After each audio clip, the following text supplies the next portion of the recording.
Il y a un moment précis dans le temps où l'homme atteint le milieu exact de sa vie. Un fragment de seconde. Une fugitive parcelle de temps plus rapide qu'un regard. Plus rapide que le sommet des pamoisons amoureuses. Plus rapide que la lumière. Et l'homme est sensible à ce moment. De longues avenues entre des frondaisons s'allongent vers la tour où sommeille une dame, dont la beauté résiste aux baisers, aux saisons, comme une étoile au vent, comme un rocher aux lames. Un bateau frémissant s'enfonce et gueule. Au sommet d'un arbre claque un drapeau. Une femme bien peignée, mais dont les bas tombent sur les souliers, apparaît au coin d'une rue, exaltée, frémissante, protégeant de sa main une lampe surannée et qui fume. Et encore, un débardeur ivre chante au coin d'un pont. Et encore une amante mord les lèvres de son amant. Et encore, un pétale de rose tombe sur un lit vide.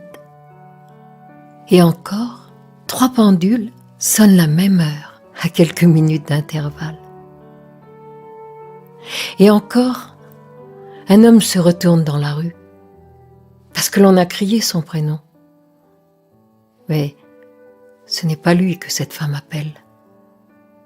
Et encore, un ministre, en grande tenue, désagréablement gêné par le pan de sa chemise, coincé entre son pantalon et son caleçon,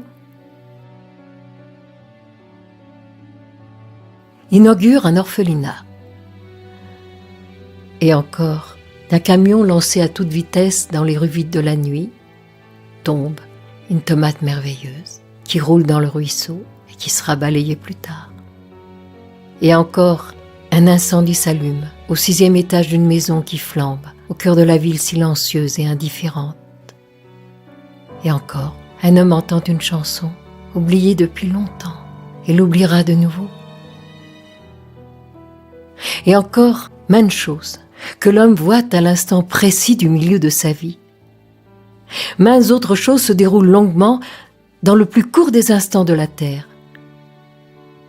Il pressent le mystère de cette seconde, de ce fragment de seconde. Mais il dit « chassons ces idées noires ». Et il chasse ces idées noires. Et que pourrait-il dire? Et que pourrait-il faire de mieux?